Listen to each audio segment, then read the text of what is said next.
Hey guys, what's up? Francis Dead here.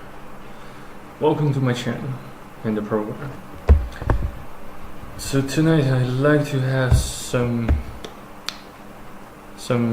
discussions on what's been motivating us and driving us to do certain things, to establish certain goals to attain. And I also like to talk about why some books, some authors of certain books cause men are more disposable than women. Perhaps to some extent, this statement kind of makes sense because let's put it in this way, because I believe from right from the start, right from the beginning, nowadays, or at least I think nowadays, Gynocentric society really puts girls, women onto a higher place than men and boys, right from the beginning, right from the very start of our lives, since birth. And just right from the beginning, boys,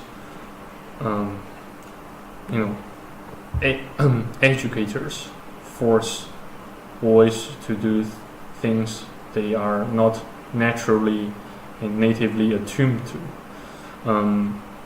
such as reading, sitting quietly to read, memorizing formulas, textbooks, and those indoctrination, those social indoctrination, those so-called educators trying to impose. So yeah, and what else? Also, yeah, I suppose men, we possess a naturally occurring tendency to engage with violence, to use violence, to engage with violence.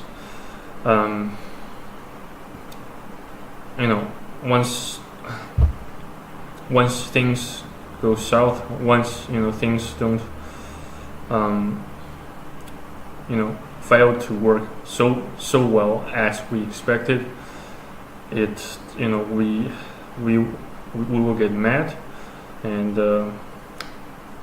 most of the times we just start to blame ourselves for incompetence, and while instead we should sometimes really consider the nowadays gynocentric attributes of the society, and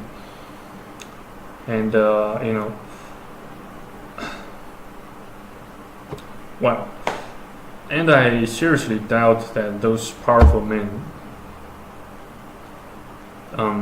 I seriously doubt those powerful men can somehow enjoy their lives more than us, the general population, do, because I think they don't. First of all, they may or may not have a female companion supporting them, encouraging them, and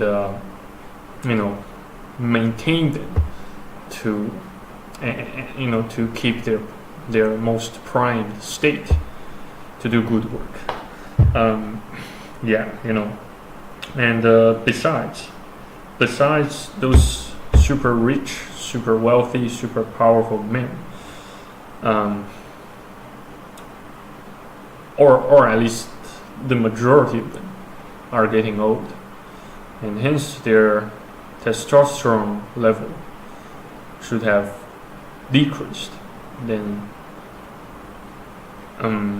they used to, rather than they used to. What else?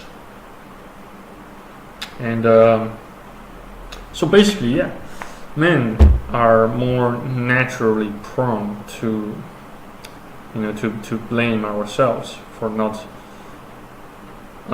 for not doing the job, for failing to perform the jobs, and for failing to accomplish a certain goal. But instead,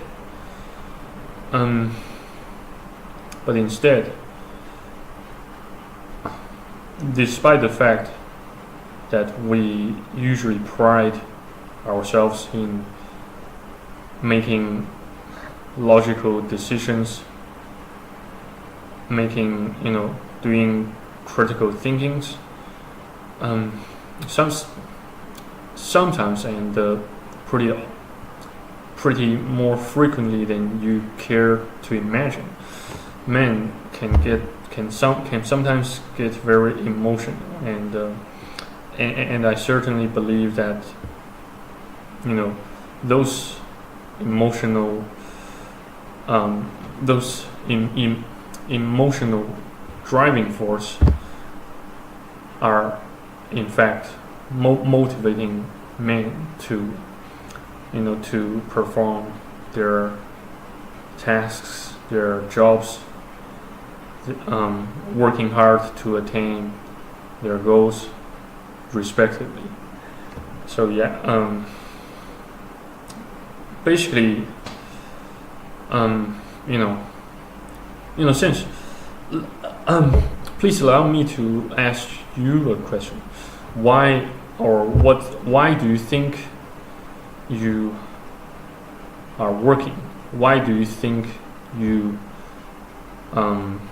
always want to choose a seemingly superior job or job title, or a seemingly higher, more skilled position than others?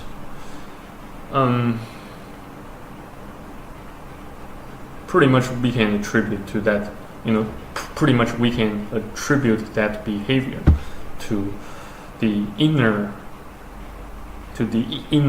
needs for more approval from our surrounding environment, from our surrounding people, especially family members, colleagues, co-workers, friends.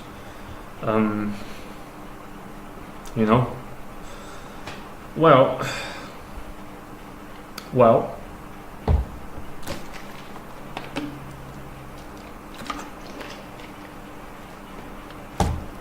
don't you think that's a rather fascinating question to ask? And I have to admit, sometimes I can really get so inquisitive to the point of becoming an annoyance to some people, and some friends of mine called me naive, stupid, and in the meantime weird, perplexing. So but never mind then. So if you happen to share some of my attributes, I'd love to hear your voice. I love to hear what you have to say for yourself. Anyway, guys, thank you again for watching and listening. I'm your host, Francis Sandet. Stay strong, stay faithful, stay tuned, and stay blessed. I shall see you on the next video on YouTube. Bye bye. and have a great day or great night. Cheers.